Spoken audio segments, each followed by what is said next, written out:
Angélique avait 30 ans.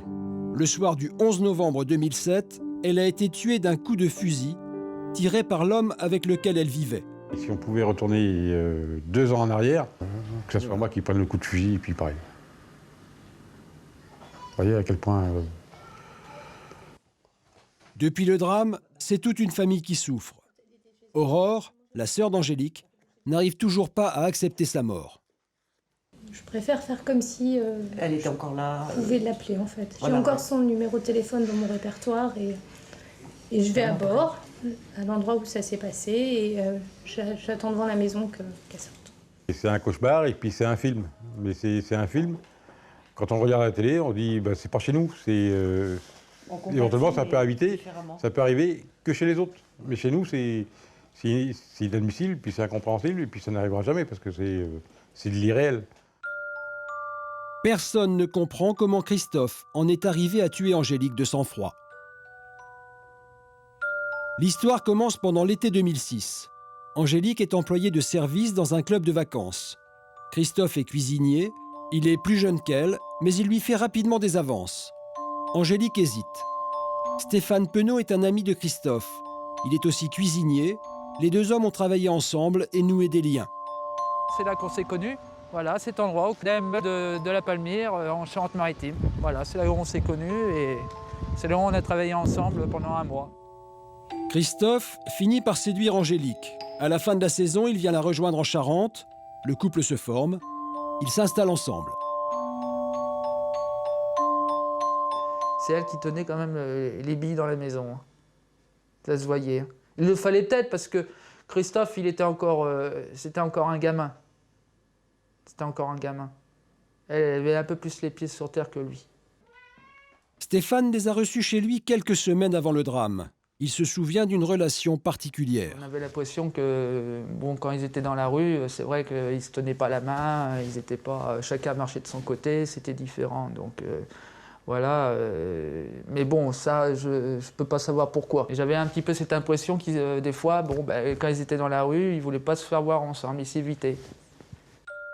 La famille d'Angélique est surprise, elle aussi, par le comportement de Christophe. Raymond n'aime pas le compagnon de sa fille. Il était envahissant. Et il déboulait chez vous en plein jour, sans vous prévenir, et puis là, sans gêne. Il rentrait chez vous, il se servait, et puis éventuellement, il se rebarrait. Il vous disait à peine bonjour, et puis il se rebarrait. À la fin, on se disait, on aime bien notre fille, mais surtout qu'elle ne nous l'amène pas, parce que lui, c'est pas la peine, on ne peut plus le voir, quoi. Et puis on dit, bon, bah, ça va pas. Bon, ma fille l'avait ressenti, elle aussi l'avait senti, que ça, on n'accrochait pas. Et puis quand je lui ai dit, bon, bah, écoute, il est en train de te fâcher, il est en train de te monter contre toute ta famille, il va falloir que tu fasses un choix. Angélique n'est pas heureuse. Pourtant, elle ne se résout pas à rompre avec Christophe. Elle s'enlise dans cette relation et grossit de 25 kilos en quelques mois. La famille, spectatrice, reste impuissante. Elle s'était résignée à sa présence. Oui, à la fin. C'est triste de dire ça, mais elle s'était résignée à être avec lui. Alors qu'elle aurait pu. Oui, parce qu'elle n'était pas heureuse. Elle n'était pas heureuse. Elle n'était pas heureuse, mais elle se sentait mal dans sa peau. Elle pensait que personne d'autre pourrait l'aimer parce qu'elle ne se sentait pas bien dans ses chaussures. C'est le samedi 11 novembre 2007 que tout bascule. Ce soir-là, le couple mange chez les parents d'Angélique, autour de cette table. Quand ils quittent la soirée, personne ne se doute qu'elle est en train de vivre ses dernières minutes.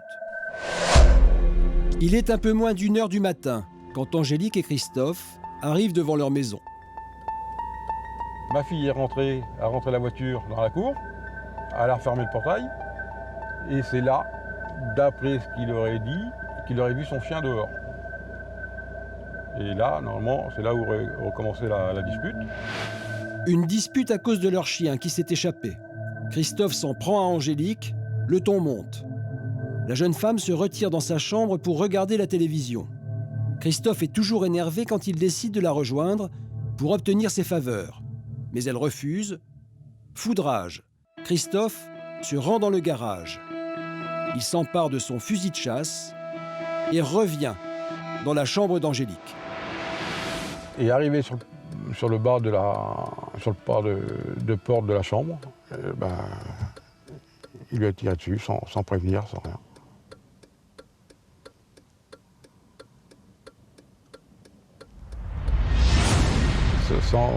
sans aucun mot, Voilà. Il est arrivé devant la porte et puis il a tiré. C'est Christophe lui-même qui appelle les gendarmes. Il est 1h du matin, Angélique est encore vivante.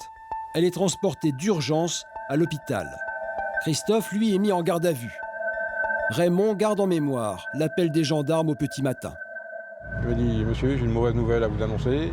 Votre fille a eu un accident. » Ma fille a eu un accident. Elle est partie de la maison, il était 1h moins 20 du matin.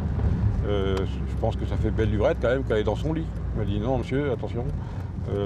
Votre fille a eu un accident très grave de chasse. » Alors là, tout de suite, on a dit « Ça y est. » Et tout de suite, on a dit « Ce salaud, il l'a tué. » Vous voyez, tout de suite, on a dit « Ce fumier, il l'a tué. » Pendant 4 semaines, à l'hôpital, Raymond et Marilyn restent au chevet d'Angélique. Ils ne la quittent que pour de très courts instants. On a pris un café. On est remonté. Et là, il y avait le médecin de chef, qui nous attendait. Il nous disait, bon, voilà, on a une mauvaise nouvelle à vous annoncer. Votre fille est morte.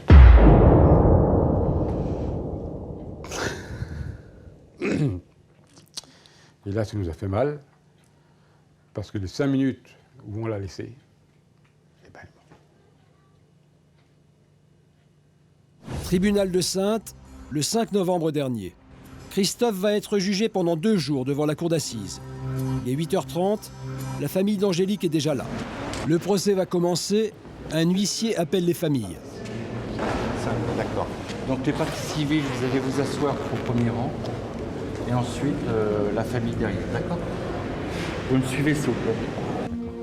C'est dans un silence quasi religieux que les 2 parties s'installent dans la salle d'audience. Des 2 côtés, l'émotion est palpable. Christophe entre dans les boxes des accusés et s'assoit sans un regard pour la famille d'Angélique.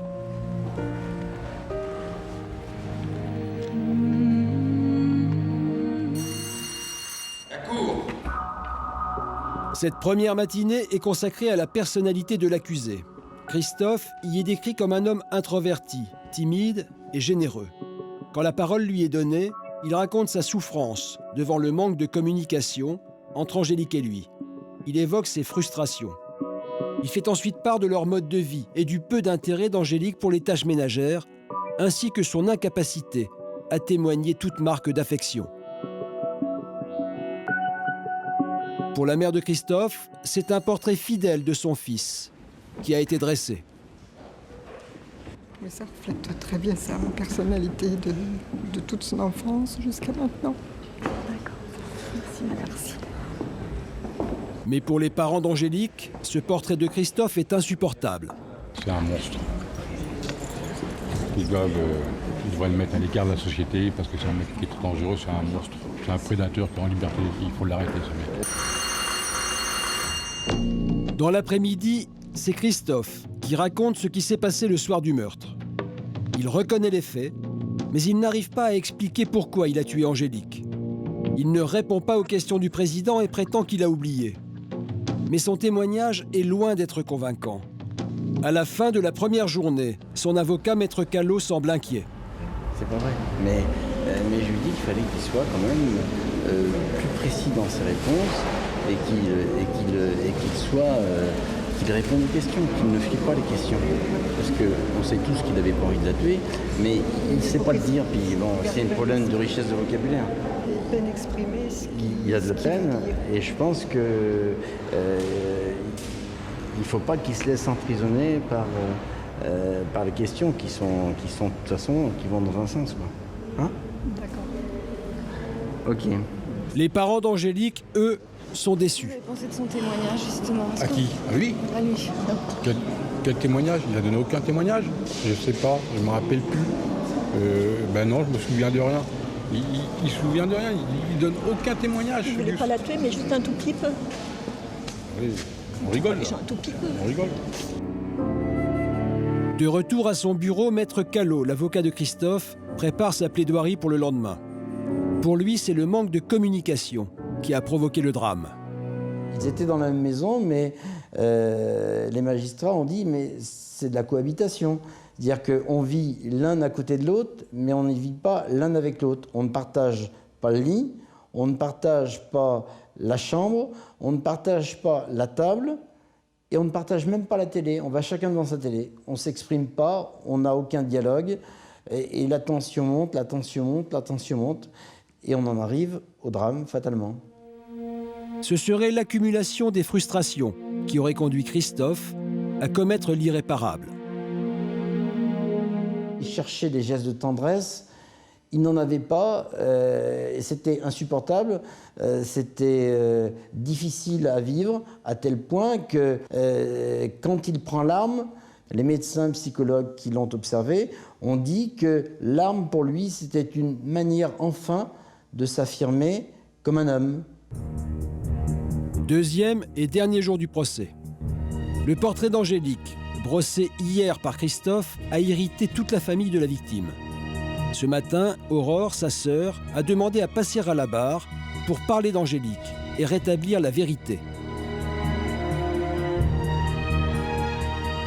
Je voulais juste que les gens sachent ce qu'elle était et ce qu'elle représentait pour nous et surtout que voilà, c'était pas la femme autoritaire et castratrice qu'elle a été dépeinte. Il est 15h. C'est le moment des réquisitions de l'avocate générale. En quelques phrases cinglantes, elle reproche à Christophe de n'avoir rien expliqué pendant son procès. Elle termine en se disant convaincue de l'intention homicide et demande une peine de 25 années de prison. La mère de Christophe est abasourdie. Je trouve que c'est trop dur par rapport aux événements. Parce qu'il mérite pour cette réquisition, de toute façon. Me dire que ça n'a rien à voir avec les événements qui se sont passés, une peine totalement disproportionnée. Très bien, très bien. Maintenant, il faut que la Cour la suive. Et éventuellement, s'ils pouvaient, du moins la Cour et puis les jurés, la suivent. Et puis, pour moi, il faudrait même qu'ils aillent même plus loin. Le procès se termine, on ne sait pas pourquoi il l'a tué. Et c'est pas lui qui dira pourquoi il l'a tué. Et il exprime aucun remords, il n'y a aucun remords sur son visage. En l'espace de 4-5 minutes, mais... C'est rien. À la reprise de l'audience et pendant 1 heure, l'avocat de Christophe va tenter d'expliquer son geste. Il rappelle que l'histoire de Christophe est celle d'un homme en souffrance, épris une femme incapable de lui rendre son amour. Il explique que ce crime est celui de la déraison et finit en demandant au jury de la compassion pour l'accusé. Sa plaidoirie a révolté la famille d'Angélique. C'est dégueulasse. Carrément.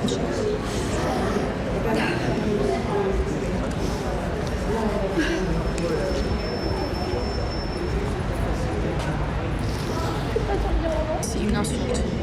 C'est une insulte. Il la déterre et il lui crache dessus. C'est tout ce que ça signifie.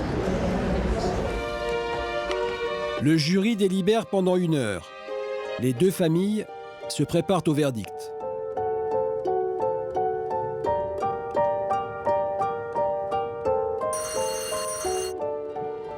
La Cour condamne Christophe à 17 ans de réclusion criminelle. Avant de repartir en prison, Christophe a le droit d'échanger un dernier mot avec sa famille. Après réflexion, il a décidé de ne pas faire appel. Sa condamnation est donc définitive.